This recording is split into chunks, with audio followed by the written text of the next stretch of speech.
Right. Howdy, folks. How bad is this development with LaBelle?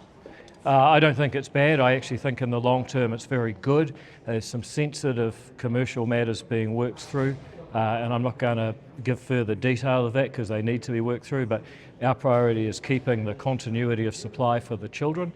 And I believe in the fullness of time, the record will show that we've acted very well, sometimes with some challenging circumstances. Was due diligence done on that company What before? got them into trouble here?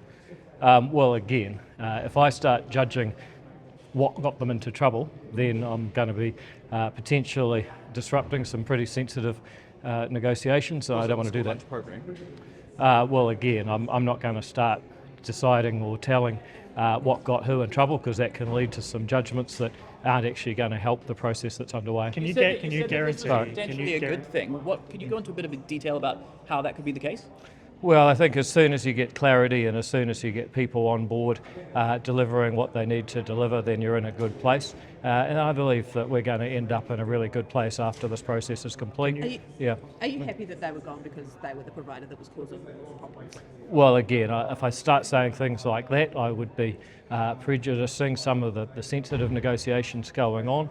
All I would say is our priority is continuity of supply, quality for the children, and in the fullness of time, I'm very confident people will see the full record and see that we've actually acted very well, sometimes with some difficult circumstances. But was due diligence done on that company before they were signed on to be part of the collective and chosen as the contractor for the government? Yeah, all of the processes that should have been done have been done. You might ask, why didn't they work out the way that people hoped? Again, if I start casting aspersions on that, I may interrupt the process that's underway, but nonetheless, in the fullness of time, all of those details will be revealed, and I think people will say, actually, David Seymour, the Ministry of Education, the government, were doing the right thing at the right time. Could you give us a bit more sense of what's going on here? Enough for that provider to supply food at that? No, I believe that the budget is adequate, and again, if I start saying what I believe the problem is, that's actually not going to help. Just for peace of mind for parents and students and teachers, can you guarantee that every child who was being provided a lunch by LaBelle will continue getting a school lunch? Look, our number one priority through all of this has been maintaining the volume and improving the quality. The quality will improve, the volume will be maintained, and we will see children that are prescribed to get these lunches getting these lunches. Can you give us a bit more of information here? We're talking about... Will there be any stoppage of service? We don't anticipate any stoppage of service throughout this process. We have emphasised we've got to deliver for the children. That's the objective. That's what the taxpayer money's been put towards.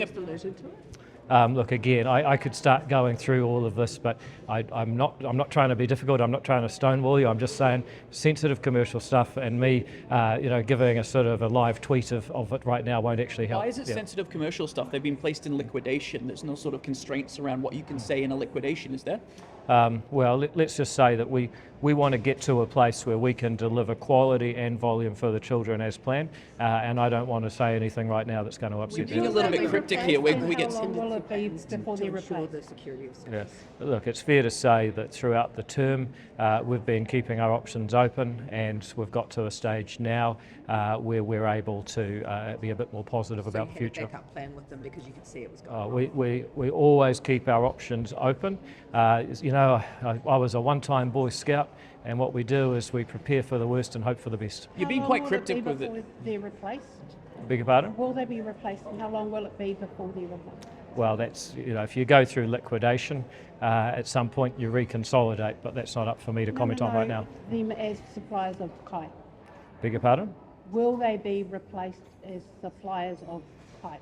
The program will continue, but again, if you followed the answers to the previous questions, you've probably got the answer to that. You're being a bit cryptic here as to what the issue is, and at some point you might be able to tell us a little bit more. What's with all the secrecy here, and when will you be able to give us the reasons behind the downfall here? Look, I'm deliberately not making comments I'm deliberately not making comments that are going to upset any sensitive commercial dealings. People understand in the fullness of time why that is. The details will all come out, and I think people will say, look, I understand what he was doing. I think you're probably looking at least another week, but possibly longer. Are you taking this opportunity for a reset of the school lunch program? LaBelle was one of the providers who, from my memory, caused or were the suppliers that had the melted plastic and supplied the exploding lunch. Look, I don't want to say it's a reset because I don't want to make it sound like an accusation of any party. And you've got to remember, you've got commercial parties that are working things out to get to supply and quality for the children. If I start wading in with my reckons, that just upsets the apple cart, and I'm not going to do that. Were you completely happy with the service that IBAL was providing? Well, clearly not. I mean, there's been times that we have had failures, and I've been very upfront about those. I've even apologised and written a card to one young boy who was affected by poor service. So, you know, obviously there's been problems. We've been really open about that, and we're moving towards a time when I think we will have solved many of the problems we're having. Why haven't you met with Eric? In the short term, does Lamella takes over? Sorry, Compass Group takes over the running of things in the short term. Yeah. Yeah. Well, again, they're going to be looking for a solution to this problem. And that's a commercial thing between different companies. The last thing they need is a politician giving their reckons over the top of it. So how can you guarantee that there will one bad egg? Like, is Libel actually responsible for the large chunk of the problems? Well, again, there's a commercial negotiation between some different parties. I'm not going to go over the top and say one of them's at fault or the other, because that just distorts the negotiations they're having. No, but do you think that the problems that you've been having with the school lunch program are going to significantly reduce as a result of this company going into liquidation? Look, I just say I think that we're going to get to a better place in the weeks to come, but I don't want to go into, you know, pointing the finger at anyone in particular. I don't think that helps. Are you conducting any sort of a review of the school lunch program as a whole at the moment? Yeah, first of all, there's been an inquiry into the regional kitchens because of some of the overheating problems. Also, the Ministry of Education have brought forward their review, which was supposed to start in term 2 to now, and that's obviously not what we planned, but we felt necessary given some of the performance issues we've faced. But what about you in your office? Because the Prime Minister repeatedly says that the issues are for you to deal with and that you are dealing with. You've given a deadline of term 2 of those problems being sorted. So are you looking at everything that you have made decisions on and reviewing whether it is fit for purpose? Well, I mean, but there's not really a difference between the ministry and my office. I mean, the ministry and my office both advise me. I'm ultimately responsible for it.